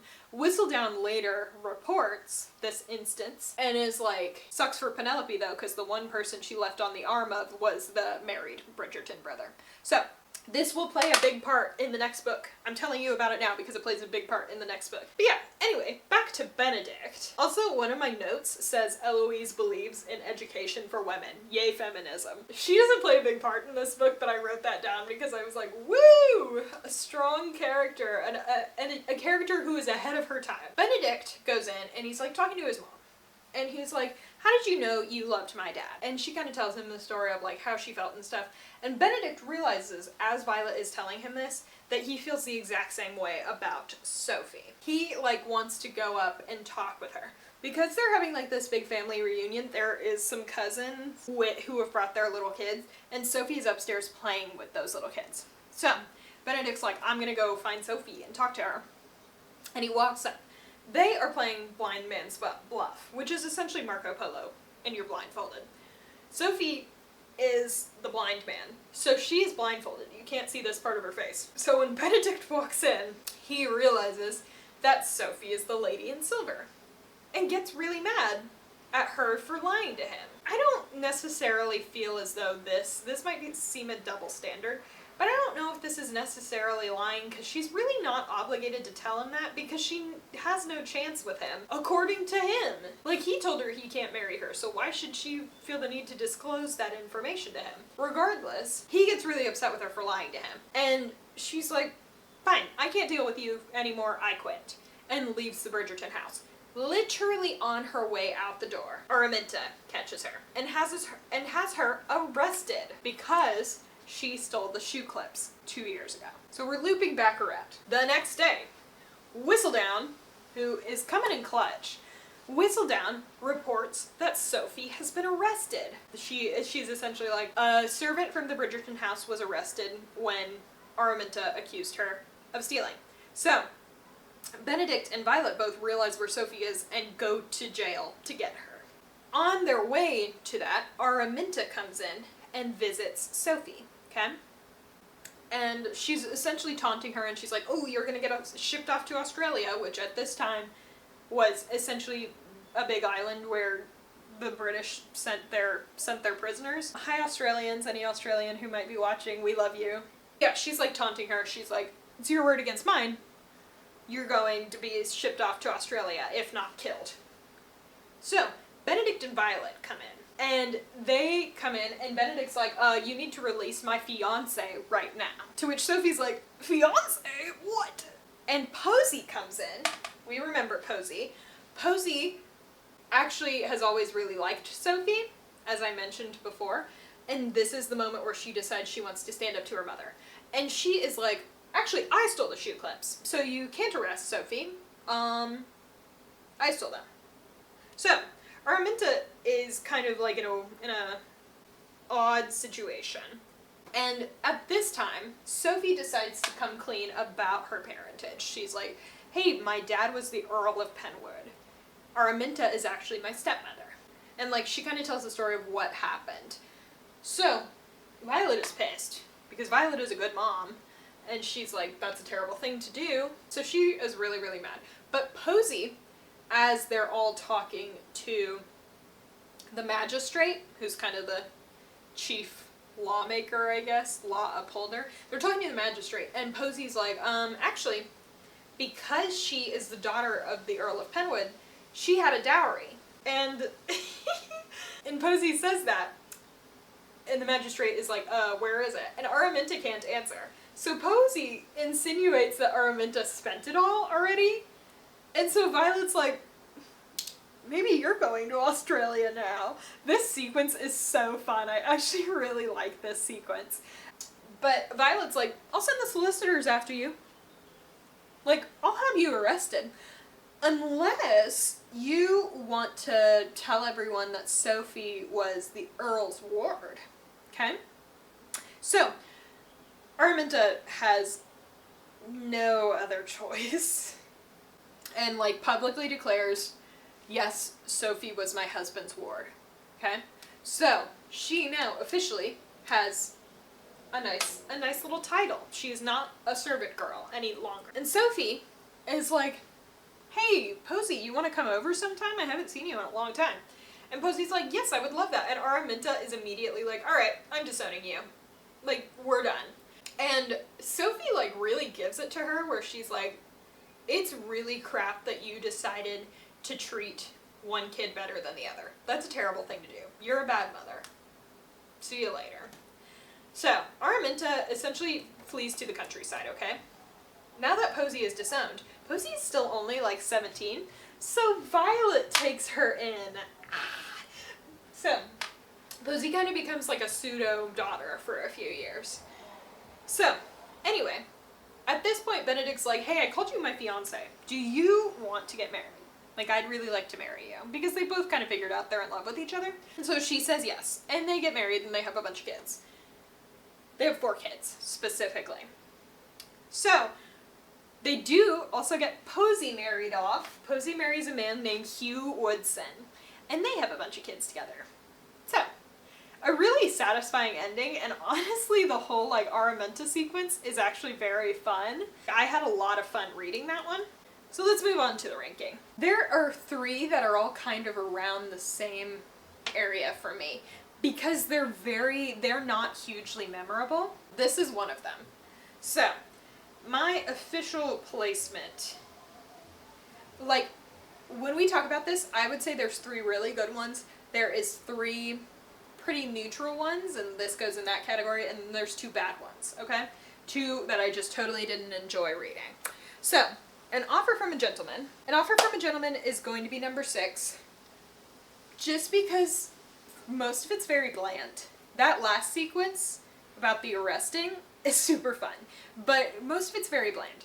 As for the couple is one of the worst. I have listed Sophie and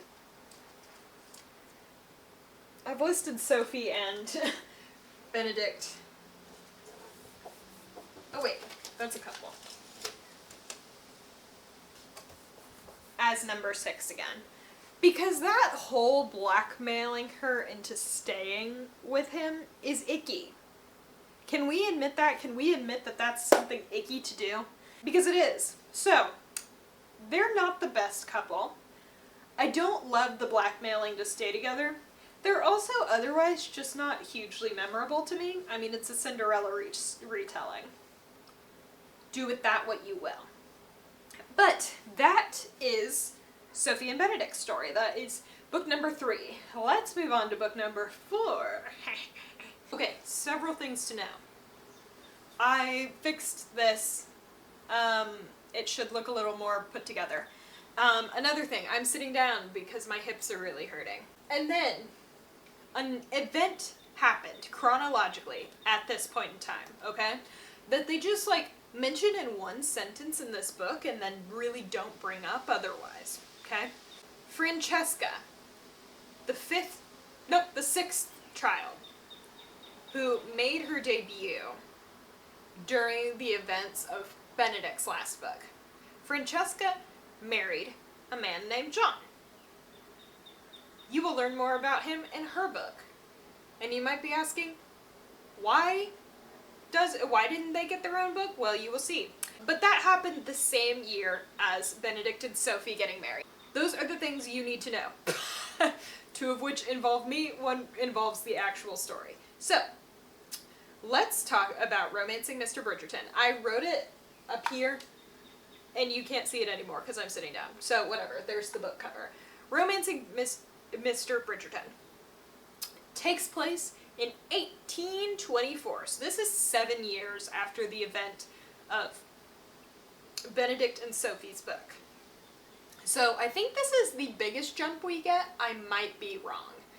But 1824 is a big year for the Bridgerton family. The next 2 books after this one also take place in 1824. So, letting you know that now. So, let's get into it. Let's talk about Romancing Mr. Bridgerton. This is Penelope and Colin's story. Yippee! I love this book. I'm going to tell you straight up that it is my number 1 book. My favorite book. We'll talk about their couple ranking in a minute, but it is my favorite book, so it will be going up here in a second.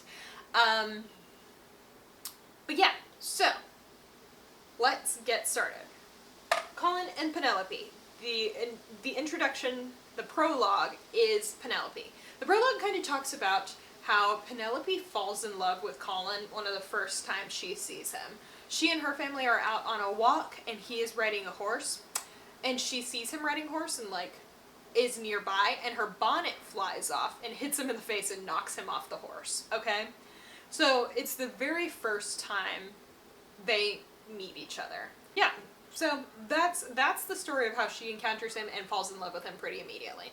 The year after, she goes on the marriage mart, and while she's on the marriage mart, kind of becomes friends with Eloise, okay? Eloise is her age. They spend 12, no, not 12. They spend a few seasons on the marriage mart, but they are officially spinsters. Penelope, at the start of this book, in 1824, is 28, okay? So she is a spinster. Eloise is also a spinster. Eloise got several proposals, but never took anybody up on any of them, because she didn't like the guys she was talking to. The prologue also details the event that happened in the last book, where Colin very publicly was like, I'm never going to marry Penelope, okay? And Penelope was like, you're not obligated to, my homie. So, Anthony walks Penelope home. And he's like, you know Colin's an idiot, right? And she's like, yeah, but I'm really not offended. Her heart's a little broken, but she's not like offended that he would say something like that, because she's really not expecting anything different. So Anthony's like, I don't know what I'm gonna do with Colin. And Penelope essentially is like, why don't you just let him travel for a while? Whoa, focus. Yeah. Penelope is essentially like, why don't you just let him travel for a while? And Anthony's like, that's a great idea. So, years pass, because that event happened in 1817, so 7 years passes. And Colin comes back into town. He's been into town a few times, but only for a minute. He comes back into town after his long travels, and he is probably just going to he's decided he's probably just going to turn around and go right back to traveling. So, that is where we pick up. So, Penelope and Eloise are best friends. They see each other every single day, because they're spinsters together. They're just kind of hanging out, chilling with each other, which I love for them. Yeah, so they are hanging out, spending time together. Felicity and Hyacinth are now of marriage age. So, Penelope's mother, Portia, is she on here? Yes. Penelope's mother, Portia, is still being pretty horrendous, and now is just being horrendous about Felicity. Portia has kind of now resigned herself to the fact that Penelope's just going to be with her forever. So, she makes like a lot of comments about, oh, when I'm old and you're taking care of me, and like a lot of kind of like, it's not backhanded, because I'm sure she like means well, and Penelope says I'm sure she means well, but it's also kind of like, dang, you really have no hope for Penelope. I don't like Portia. She's horrendous. So, anyway, that's that. She'll make a reappearance, don't worry. Colin has returned to England. They all go to Violet's birthday party, because Violet has a ball every year, because it's Marriage Mart season. And Colin invites Penelope to dance, because it's kind of their little tradition, and they're buddies at this. They're buddies, so he invites her to dance, and they go and dance together. When they kind of get off the dance floor, Lady Danbury, one of my favorite characters of the entire series, who has a much bigger part in this book, Lady Danbury approaches them, and is just like talking to them, because Lady Danbury really likes Penelope. She has made everybody very aware of that from like book 1, that she really likes Penelope. She thinks Penelope is very smart and has a lot of good insight on things. And she actually says this to Penelope while they're talking. After she approaches them, she's like, I love you, Penelope. You're the best. So, yeah, they are talking, and it's Colin, Penelope, and Lady Danbury. More people start coming into this discussion, which Penelope has never really experienced before, because she's always been a wallflower. She's never really been one that people paid attention to except to pity her, okay? More people start joining their group, and they all start discussing Lady Whistledown. Bonk, she's on this time because she's a big part of the story. They all start discussing Lady Whistledown, and they're kind of coming up with their theories and discussing it, and Lady Danbury is like, you know, I'm actually really nosy. I want to know who this person is. I will give £1,000 to whoever can figure out who it is.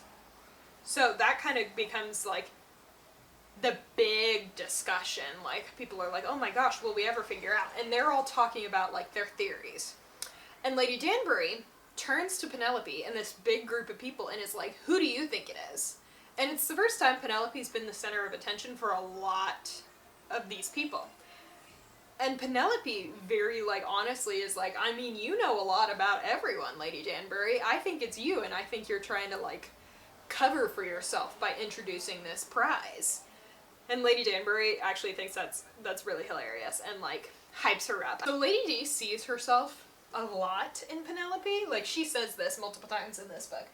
But Lady D is much older than Penelope, so she is kind of like hyping Penelope up every time she sees her. And one of the things that she says to Penelope is, isn't it nice to discover that we're not exactly what we thought we were? Which is essentially like, girl, go explore yourself. Go figure out what's going on. I think you're more than what everybody else sees you to be. Which is, I love Lady Danbury. Eloise approaches Penelope and she's like, I mean, we have nothing else to do. Let's investigate and figure out who Whistledown is. To which Penelope's like, yeah, sure. Penelope actually has a really, really good night at one of these balls because she's like, she gets to be the center of attention. Lady Danbury kind of makes her night. She gets to dance with Colin. Like, she had a really great night. She also, I think, is getting more noticed. And this is mentioned several times in the book, and this is important on their couple ranking. Penelope lost 2 stone in between, like, the last time we saw her and, like, this book. So, around 30 pounds. So, she still, like, mentions that she's pretty curvy, but she's lost a pretty large amount of weight. And I want you guys to know this. So that might be another reason why more people are paying attention to her. The next day, after her really good night at the ball, she is on the way to the Bridgertons. And she is just like walking down the sidewalk. She lives super close to the Bridgertons and is just kind of dancing to herself. Like, just hanging out. It's very sweet. And Colin shows up. Colin appears and he's like, hey, we should dance together. Like, we're out in the street, you're already dancing, I'll join you. Which is so fun of him. But she turns him down, and she's like, they kind of have a discussion. He's like, why do you want to dance with me? Like, he's joking. And she is very much like, I still very much care about what people think of me. And I don't need to give them any reason to think more about me in a certain way. Yeah. And she also is like, I also want to protect you from the rumors that could start of us courting if people see us dancing in the middle of the square together. Which I would say is a fair thing to do to him. Like, she doesn't want to mess up his chances at all of getting a new wife or anything like that. So, she is having tea with the Bridgertons. This is where they randomly drop that one fact in the one sentence that Francesca married John. But they also mention that she was widowed only 2 years into her marriage, okay?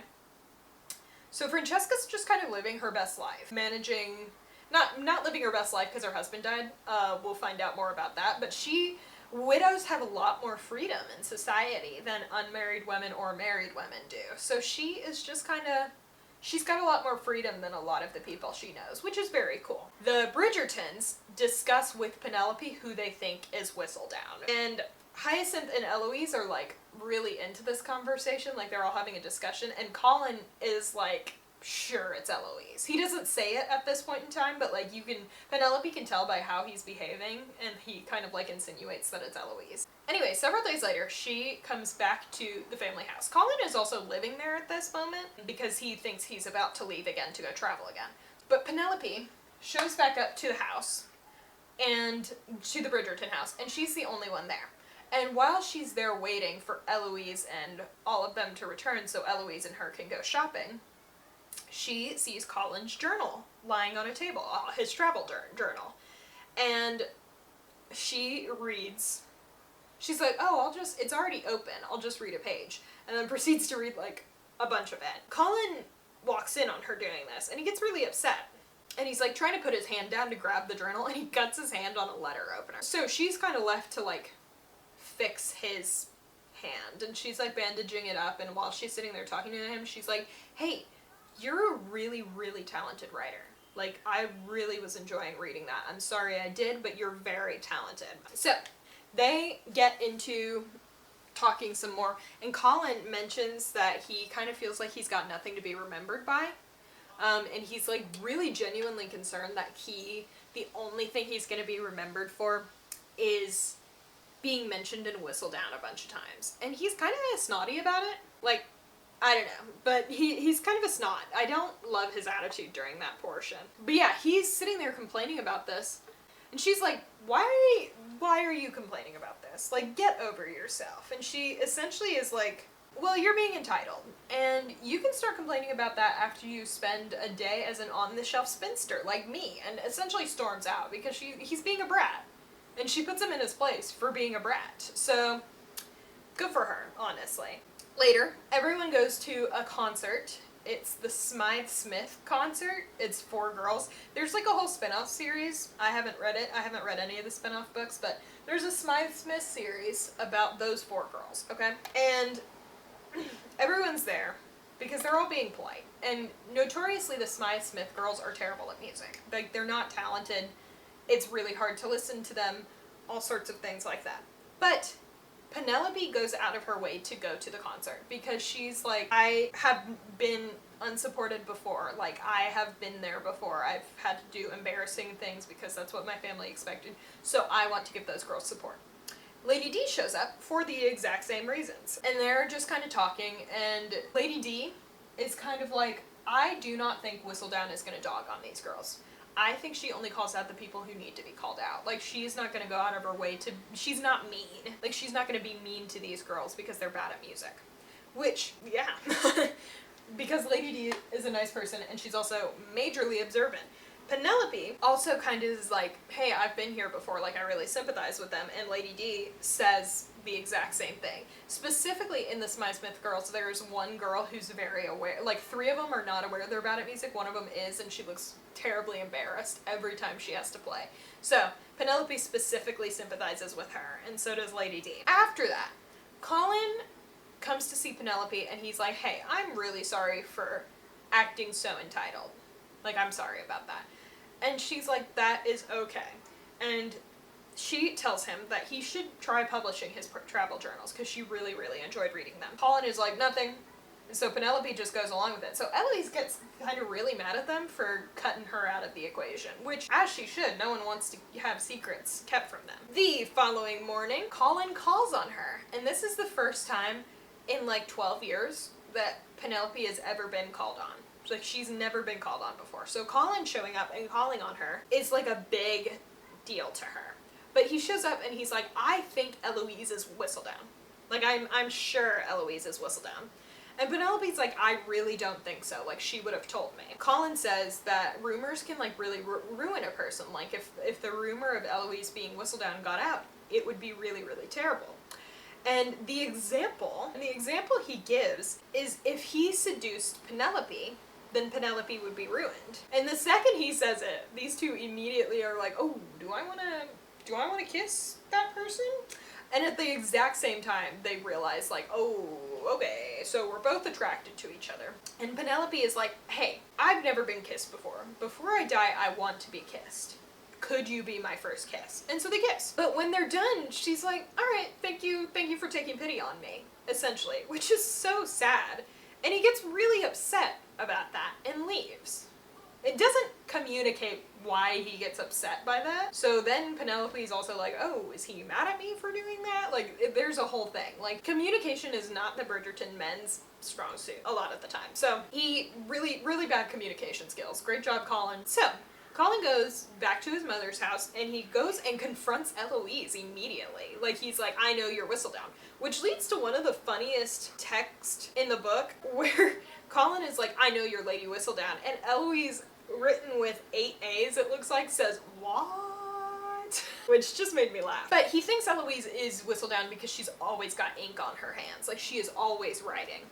But Eloise is like, I am just a really good correspondent. Like, her hobby is straight up writing letters, which we're gonna see more of in the next book, but her hobby is essentially just writing letters. She gets really mad at him for accusing her of that, and like storms out. The next few days, Lady Whistledown puts out what is to be her final article. She says she is retiring, okay? Immediately, she's like, I'm done. It's been lovely writing for you for, I think she says a dozen years, I think. But she's like, it's been lovely writing for you. Bye. Everyone at the ball that night is like talking about it. They're all like, what? No way. Like, how are we ever gonna find out who it is? And Lady D, like, finds Penelope at this ball. And she's like, well, now that I don't have to do the Whistledown thing, my last project before I'm kind of done with this whole society thing, because I'm old, is I want to marry you off. Later that evening, towards the end of the ball, Watercress. Where'd she go? Watercress, Penelope's bully, who has since been married. She married a really old guy, and he died. And she has, like, no money. She is like, I'm Lady Whistledown. And so everyone is, like, shocked by that. But she approaches Lady D, and she's like, can I have my money now? And Lady D's like, bring me a proof, because I don't think you're Lady Whistledown. Lady D turns to Penelope in the middle of this giant crowd, and is like, what do you think, Penelope? And Penelope is like, I think you're too mean to be Whistledown. Like, she straight up says that. And at the same time, like, Colin's been hanging out with her all night, and he's like holding her hand while she says this, like he's trying to give her some strength to talk in front of people. Ooh.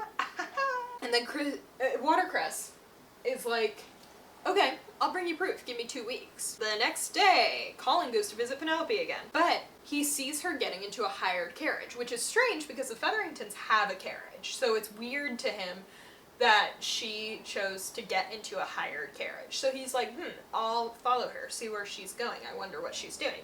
So he follows her all the way to a church in London. And he sees her leaving an envelope in one of the pews. So he confronts her, and she's like shocked. She is so surprised.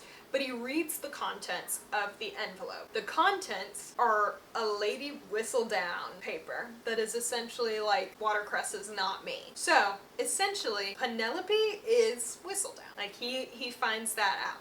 She wanted to write one last time because she could not let Watercress get away with taking credit for all she did for those many years. He is very mad, so he's like, get in my carriage, we're going home.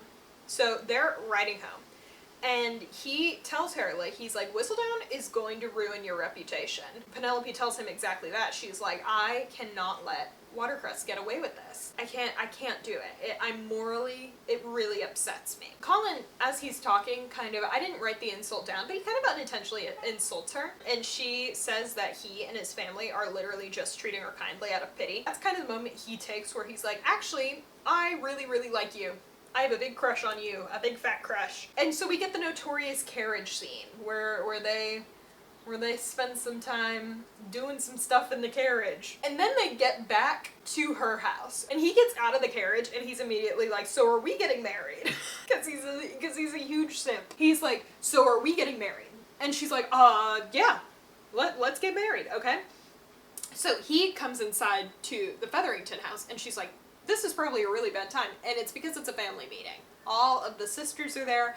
The Prudence and Philippa's husbands are both there, and so they're all talking, and Colin's like, I have something to say. Can I talk with Portia alone? So everyone leaves, except for Penelope, Portia, and Colin's like, I'd like to marry your daughter. And Portia does the most insane thing. She is like, oh my gosh, I have to go get Felicity, because she thinks he wants to propose to Felicity with Penelope in the room. And Colin is like, absolutely not. I want to marry Penelope. And Portia is like shocked. She was like, I never would have guessed that. I do not like Portia. Why would you behave that way in front of your daughter? Penelope and Eloise are hanging out later. Colin has announced to everybody that they're getting married. Penelope and Eloise are hanging out, and Eloise kind of is like, Whistledown would have a field day with this news. Like, she's like, it's a shame she's already retired, because she would have been delighted. Because one time Whistledown wrote, like, she would have to retire if Penelope married a Bridgerton. At the same time, Eloise is like, I'm also kind of sad because I thought we would be spinsters together. I was happy with being single as long as I had you. Eloise. Colin goes to visit Daphne. Daphne's up on here. Bonk. Because Colin and Daphne are buddies. They're very close in age and they're friends with each other. So Colin goes and goes to visit Penelope, and he's like, how did you know you were in love with Simon? And Daphne's like, I don't know, because they are a terrible couple. Bottom of the couple ranking.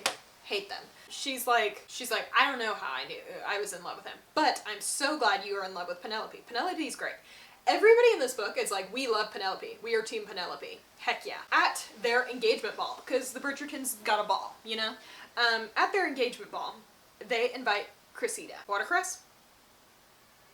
I think it's Cressida. I don't know. Cressida? They invite Watercress, okay? Because Colin's like, we need to rub it in her face.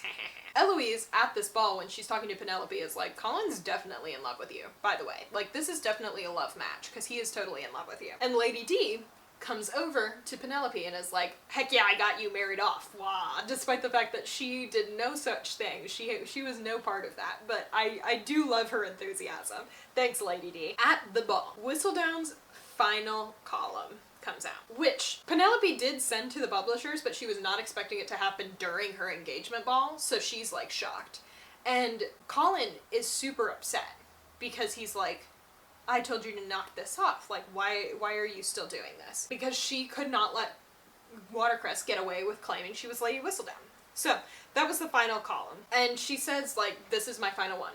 Like, I'm all done. I promise you.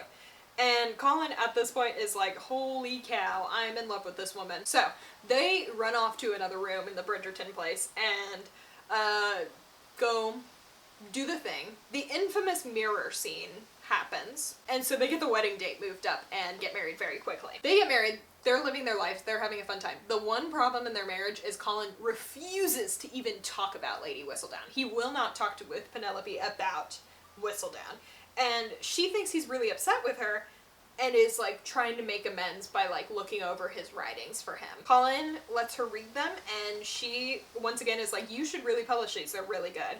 And he kind of admits that he was upset about the Whistledown thing because he was really jealous. He was jealous that Penelope was going to be more remembered than him. And he really thinks he won't be remembered on his own outside of Whistledown. So Penelope does convince him to publish his, here's the guy who set me up with a publishing deal at 17. Penelope convinces him that he will be remembered if he just like takes a chance and gets his stuff published. So he goes and publishes his work. And she is like, hey, my father's solicitor is the one who set me up with my publisher, so we can go meet with my publisher and get your works published. Penelope becomes Colin's editor after he gets like approved by the publishing company and starts editing his works when she is visited by Watercress.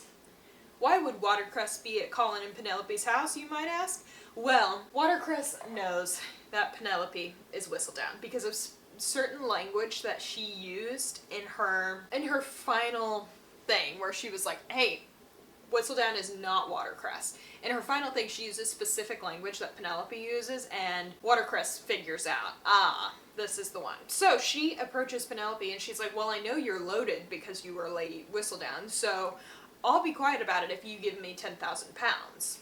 10,000 pounds is a whole heck lot of money.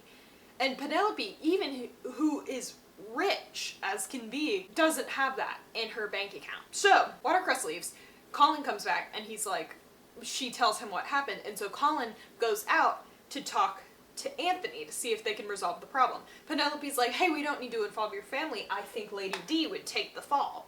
And Colin's like, we cannot ask Lady D to do that for us, which I would have to agree with Colin on that one. Like, even though Lady D likes Penelope, it is kind of like a question mark to get someone else to ruin their reputation. They go to Daphne's ball. Daphne has a huge ball that's going on. She and Simon are hosting. So the entire family goes to Daphne's ball. So when they get there, Penelope's like, what's the plan? And Colin's like, oh, we're just gonna tell everyone. Which Penelope freaks out about for a minute, but Colin's like, you gotta trust me on this. So they do it, and Colin kind of stands on an upper balcony, and he's like talking about, and he's like, my wife is one of the smartest people in London, she is one of the most well-spoken people in London, and that she is Lady Whistledown. And the entire crowd, instead of like being upset with her, is like, that's awesome, that is so cool that she pulled that off. And everybody like applauds her, and everything goes super well. And then also, as a note, Eloise goes to the ball, but leaves before the announcement because she's run off to elope with another man. We will get to that in the next book. A year later, Penelope and Colin have a child on the way, and Colin is publishing 3 of his traveling journals. I think they go on to have 5-ish kids, and one of those kids has a speech impediment like Simon, so Simon kind of helps that kiddo through that, which I thought was actually kind of a sweet way to wrap up that story. So that is Romancing Mr. Bridgerton. So let's talk about the ranking. I actually really feel like this book is my favorite book. I think it ties everything together so nicely, and also just it involves all of the Bridgertons, and it also involves a favorite character, Penelope, well, multiple favorite characters because Lady Danbury is there too.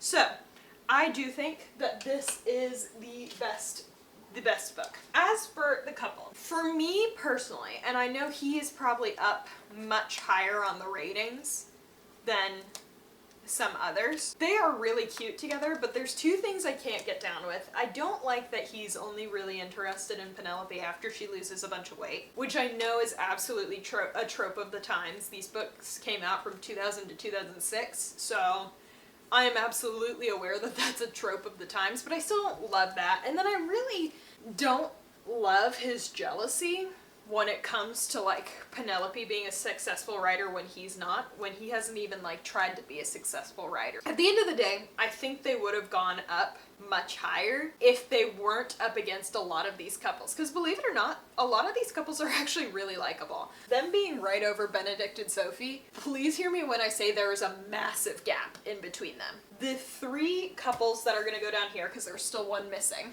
the three couples that go down here are horrendous. Colin and Penelope up are actually all really great. So, I'm sorry if that offends you if you are a book reader and you love them. I actually really, really like them together too. I think at the end of the day, there are just... And hear me when I say it, I put Kate and Anthony at 4th and I love them. So, I think it's just taste and preference. I also think as Julia Quinn was writing more and more and she got more fan, like, response to it, I think she just started writing healthier couples. So, yeah. Anyway, let's move on to our second book of 1824, To Sir Philip with Love.